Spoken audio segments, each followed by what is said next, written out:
Hello friends, tally prime की इस series में आपका स्वागत है। पिछले सेशन में हमने देखा कि हम किस प्रकार से अपनी रिपोर्ट्स को देख सकते हैं। बेसिक रिपोर्ट हमने दो चेक की, एक बैलेंस शीट और एक ट्रायल बैलेंस।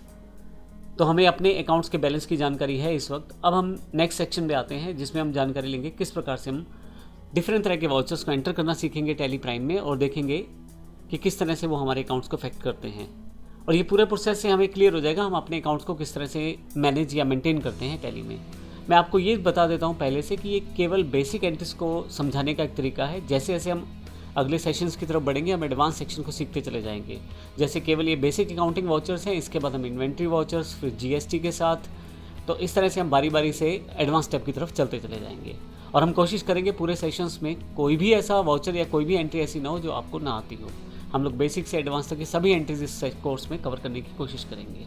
तो हमारे पास काफ़ी सारी एंट्रियाँ अवेलेबल हैं, जिसमें सबसे पहले मेरे पास सीरियल नंबर है यानी कि पहली एंट्री, फिर डेट है उसका, ट्रांजैक्शन किस तरह की है और फिर वाउचर टाइप कौन सा होगा उसका। तो यहाँ पे मैं बारी बारी से इन सभी ट्रांजैक्शन को रिकॉर्ड करता चला जाऊँगा और साथ में किस तरह के वाउचर टाइप हैं वो सब एंट्रीज उसके अकॉर्डिंग होती चली जाएंगी। सबसे पहले हम बात करते हैं हमारे पास डेट की। तो 1/4/2021 की एंट्री है और ट्रांजैक्शन जो है वो कैश विड्रॉल फ्रॉम बैंक 25,000 रुपये, 25,000 रुपीज़।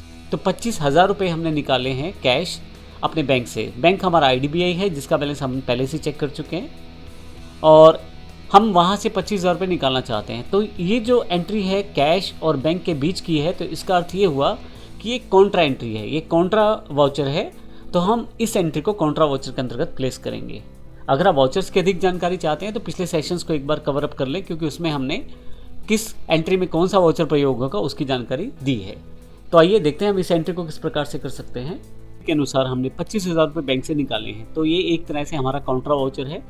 तो सबसे पहले आप गेटवे ऑफ टैली से होते हुए वाउचर्स पे आएँ। मैं एंटर कर देता हूँ यहाँ पे। तो देखिए मेरे पास डिफ़ॉल्ट रूप से यहाँ पे जो वाउचर है वो पेमेंट सिलेक्टेड है, क्योंकि लास्ट टाइम मैंने पेमेंट का यूज़ किया होगा, इसलिए मेरे पास पेमेंट का वाउचर यहाँ पे पहले से आ गया है। लेकिन यहाँ से मैं F4 शॉर्टकट के द्वारा काउंटर वाउचर को सिलेक्ट कर लेता हूँ। आप यहाँ पे क्लिक करके भी कर सकते हैं या शॉर्टकट की F4 के द्वारा भी आप इसका प्रयोग कर सकते हैं।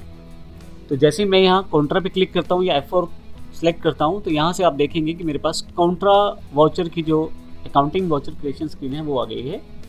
अब यहाँ मुझे देखें, सबसे पहले ऊपर की तरफ देखें तो काउंट्रा वाउचर नंबर 1 यहाँ डिफ़ॉल्ट रूप से 1 है, क्योंकि मैंने ऑटोमेटिक नंबरिंग सेट कर रखी है, तो यहाँ पे 1 दिखा रहा है यहाँ पे। इसके अलावा यहाँ राइट हैंड साइड पे डेट है वाउचर की। अगर मैं डेट चेंज करना चाहता हूँ तो F2 प्रेस करूँगा या यहाँ पे क्लिक कर दूंगा, तो यहाँ पे मैं डेट चेंज कर सकता हूँ। एक डेट थी, लेकिन टैली पे जब आप F2 प्रेस करें या डेट सेलेक्ट करें तो उसको ऐसा लगता है कि आप शायद नेक्स्ट डेट में वाउचर एंटर करना चाहते हैं। हालांकि मैं ऐसा नहीं है, एक पे एंटर करना चाहता हूँ तो एक ही सिलेक्ट कर देता हूँ। तो जब मैंने एक दिया है तो उसका मतलब डे की बात हो रही है।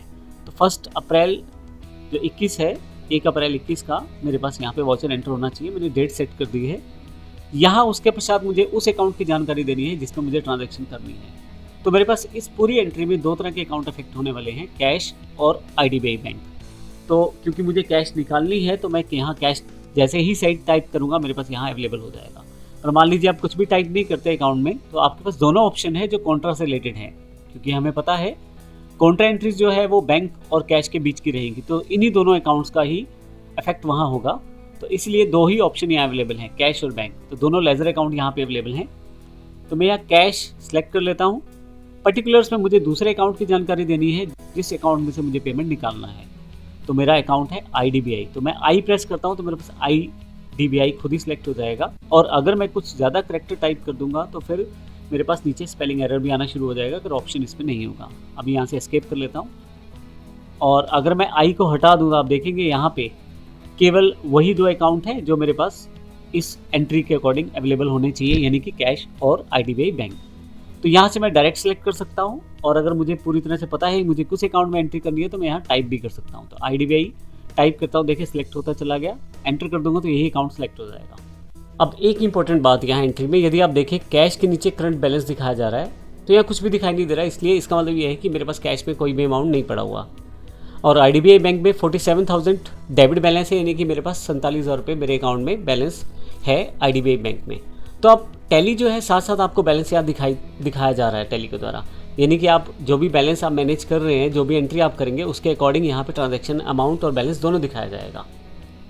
तो मेरी जो एंट्री है वो ये कहती है कि मुझे 25,000 रुपये निकलवाने हैं कैश, अपने बैंक से। अब 25,000 रुपये की एंट्री के लिए हम यहाँ पे 25,000 रुपये टाइप कर देते हैं अमाउंट वाले कॉलम में। तो आप देखेंगे अभी 25,000 रुपये है, यहाँ 47,000 देखें, यहाँ डेबिट बैलेंस है और कैश में 0 बैलेंस है। जैसे ही मैं यहाँ एंटर करूँगा तो मेरे पास चेक से रिलेटेड इन्फॉर्मेशन मांगी जाएगी, किस चेक के थ्रू मैंने ये ट्रांजैक्शन की है। अगर आप पे उसकी जानकारी है तो आप वो प्लेस ज़रूर करें। चेक का नाम, यहाँ पे इंस्ट्रूमेंट नंबर में चेक का नाम यानी कि नंबर दे दें, जो भी चेक का नंबर है आपके पास, किस डेट को आपने चेक लगाया यानी कि जब आपने चेक से पेमेंट निकाली। और अभी फाइनली मैं उनको खाली छोड़ते हुए एंटर कर देता हूँ। तो जब मैं यहाँ आ जाऊँगा तो आप देखेंगे कि 25,000 रुपये जो है बैंक के बैलेंस से डिडक्ट कर दिए गए हैं। तो 47,000 था जिसमें से 25,000 लेस हुआ है, यानी कि पीछे अब जो बैलेंस है वो 22,000 रुपये दिखाया जा रहा है बैंक में, जबकि कैश के नीचे जो बैलेंस है वो 25,000 रुपये हो गया है।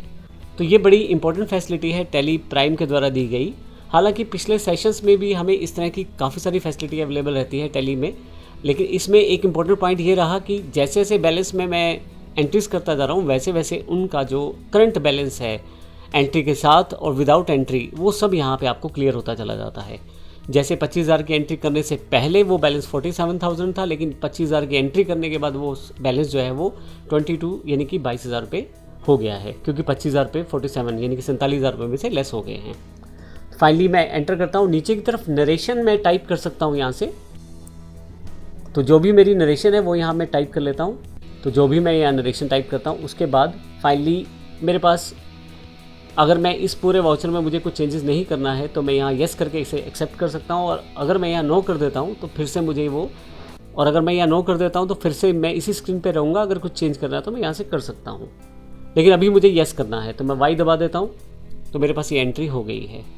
अब अगर आप यहाँ से बाहर आ जाएँ एस्केप, और मैं अगर यहाँ से आपको डिस्प्ले मोर रिपोर्ट्स पे ले जाऊँ और ट्रायल बैलेंस पे ले जाऊँ, तो ट्रायल बैलेंस में यदि आप यहाँ पे करंट एसेट्स पे चले जाएं तो अब की बार कैश इन हैंड 25,000 रुपये है और बैंक अकाउंट्स 22,000 रुपये हैं। कैश इन हैंड में हमारे पास कैश का ही एक अकाउंट या लेजर पहले से है जिसमें 25,000 रुपये हैं, और बैंक अकाउंट्स में मेरे पास 47,000 रुपये थे जिसमें 22,000 रुपये रह गए हैं, क्योंकि मैंने एक काउंटर एंट्री को अफेक्टेड कर दिया है।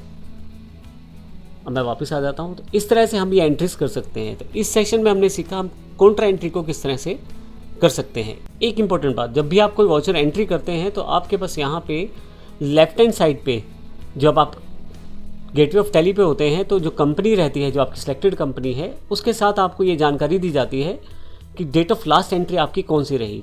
क्योंकि मैंने 1 तारीख की एक ही वाउचर डाला है तो उसकी जानकारी यहाँ पे अवेलेबल है। तो इस तरह से आपको ये आइडिया हो जाता है कि लास्ट एंट्री आपने कब की है इस पूरी प्रोसेस में। तो अगले सेशन में हम अगली एंट्री की तरफ बढ़ेंगे। इस सेशन में हमने काउंटर एंट्री से रिलेटेड इन्फॉर्मेशन को देखा है। धन्यवाद।